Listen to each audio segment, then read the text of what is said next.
Hey, how's it going everyone? MBG here. Thank you for taking time out of your day once again to check the video out. I really appreciate all the continued support you guys have been showing the channel.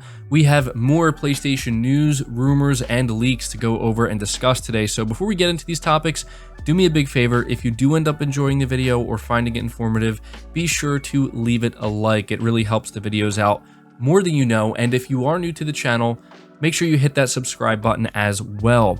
The first topic we're discussing revolves once again around the rumored March PlayStation showcase or state of play. It seems like no one really knows exactly what it is, but we have a new report, this time coming from Game Reactor, where the title reads PlayStation to make big announcements this week. So let's read what they have to say.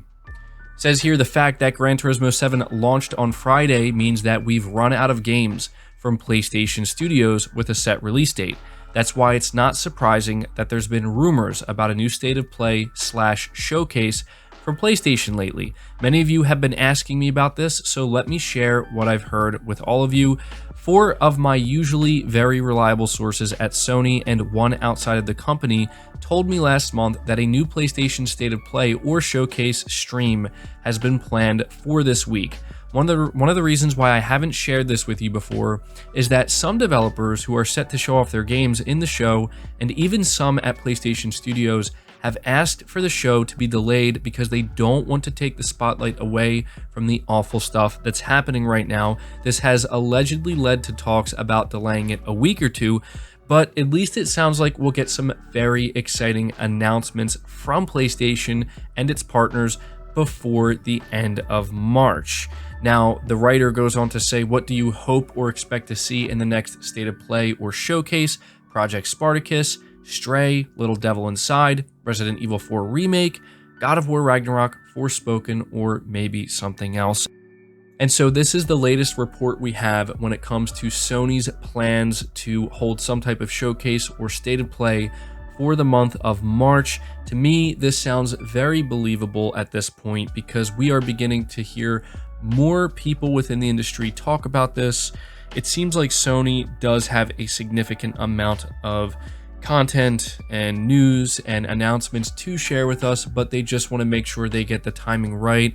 Some people are feeling confused as to why Sony would delay it, and I think that's understandable because if you look at the situation that's currently going down, it doesn't seem like it's going to end anytime soon, and unfortunately it seems like it could actually get worse in the coming weeks depending on what happens. But this is nothing new for Sony. It seems like every time Sony is getting ready to have some type of significant showcase, there happens to be something of significance going on in the world and they end up having to delay it by a little bit. But the good news here is, if this report is to be believed, and we have to take everything with a grain of salt, it sounds like no matter what, Sony is planning to do something for the month of March. And based off of everything I'm hearing, based off of all the different reports and rumors and different rumblings we've been hearing across the industry, it seems to me that it's much more likely at this point it's going to be a full showcase of some kind and not just a regular state of play. A lot of people have been asking me, is it going to be a regular state of play or is it actually going to be a showcase? Because a lot of PlayStation fans and gamers know that if it is a regular state of play, it's probably going to be mostly underwhelming and not to expect any major announcements. But if it is a showcase, then at the very least, Sony is going to be showing up with some significant announcements of some kind. So I do think it's a showcase, and honestly, I'm going to be very excited if this is true and Sony said, you know what, we're actually going to do our big showcase in March rather than June. The timing is certainly interesting if that's what they're planning, but hey, I'm all for it. So at this point, leave your thoughts down in the comments below. Next up, we are talking about the upcoming PlayStation console exclusive Forspoken, because we have the announcement that it is officially being delayed. So if we go over to the official Forspoken Twitter account, they say, a message from the Forspoken development team: we have made the decision to move the release date of Forspoken to October 11th, 2022. Our vision for this exciting new IP is to deliver a game world and hero that gamers across the globe will want to experience for years to come, so getting it right is extremely important to us. To that end, during the next few months, we will focus all of our efforts on polishing the game and can't wait for you to experience Frey's journey this fall. Thank you for your understanding and continued support. We look forward to sharing more about Forspoken with you soon. So we were hearing some rumors that Forspoken was set to be delayed, and now we have the official confirmation, and I think this is a good move. Honestly, I'm kind of unsure about Forspoken, but there's no doubt that when we saw the gameplay demo that they put out a couple of months ago that they actually ended up taking down because I think it was getting a fair bit of criticism, it looked like it was not in the best shape and it needed certainly some more time and some more polish, and people were kind of questioning, are they going to be able to get this game where it needs to be by May? It seems like there's really not a whole lot of time. And so now that they're going to be releasing it on October 11th, that will give them a lot more time to be able to get this game right and hopefully deliver what will be a good experience overall. I am going to have to see more of Forspoken before I feel 100% sold on it. I'm still, being very open-minded about it, but there's no doubt we have to see some more raw gameplay. And, obviously when we see that, we're going to have to see a polished version of it. So there you go, October 11th, 2022 for Forspoken. But the next topic we have in line is Sony hiring for a head of live services to lead their new online games. This comes from Tweaktown, and they say Sony Interactive Entertainment is currently hiring an executive position to lead its new live service games division. Sony's PlayStation Studios recently put up a job listing for a vice president head of live services role that will help shape its new push into online-driven games. The executive position is open to all of SIE's branches, including its offices in London, Liverpool, San Diego, San Mateo, and Los Angeles.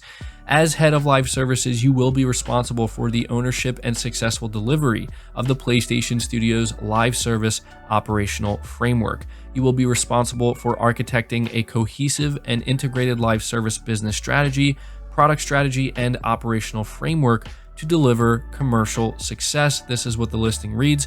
Another interesting part of the listing says the VP will establish a new live services hub for PlayStation games. This suggests that games could be included in special sections on the PlayStation Store or perhaps be integrated with existing services like PS Now and PS Plus. The latest update sees Sony establishing a new live service games branch to oversee the development of its new games as a service. And this makes complete sense, and I'm glad that they're doing this because there's no doubt that Sony is going to have to be very careful and also very calculated about how they handle their live service games. They did announce that they plan to ship 10 or more than 10 live service games by 2026. And believe it or not, even though PlayStation fans love the single player experiences, I've seen many fans also express their excitement in Sony seemingly embracing multiplayer gaming in a more significant way this generation.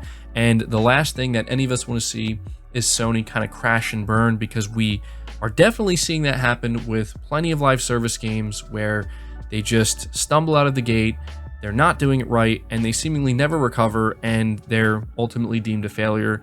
If Sony does like a live service SOCOM game, for example, we certainly don't want to see that. So yeah, I will be sure to keep you guys updated with any more information we have about how Sony is handling their live service efforts. But the final topic I have for you is also another very interesting one.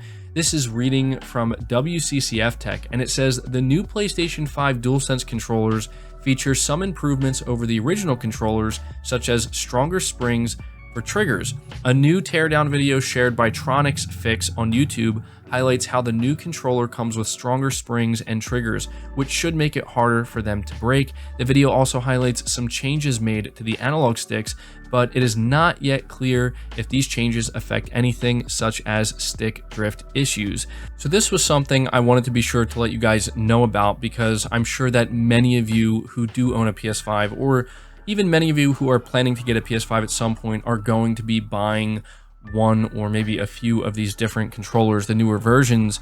And this was something that we didn't know about. Sony didn't make it clear that they had adjusted the triggers and the springs and actually made them better and improve them. And maybe that's because they just don't want people who are early adopters who are just using the first version of the controller to feel bad about it or annoyed, which is understandable. But nonetheless, this is something that is real. And so if you happen to pick up one of these controllers, you can feel pretty good about it, knowing that, there are some minor improvements that could make a big difference. There are people who've had issues with the DualSense since it launched with the PS5, such as the triggers kind of malfunctioning or breaking or just something going wrong. And so, you guys can let me know if you picked up any of these new controllers and if you've noticed any difference at all. But that's going to do it for the video, guys. I hope you did enjoy it. I hope you did find it informative. Again, if you did, make sure you leave it a like, subscribe to the channel if you're new, leave all your thoughts down in the comments below, hit the bell notification icon, and feel free to share this video out on top of all that. But until next time, guys, take care.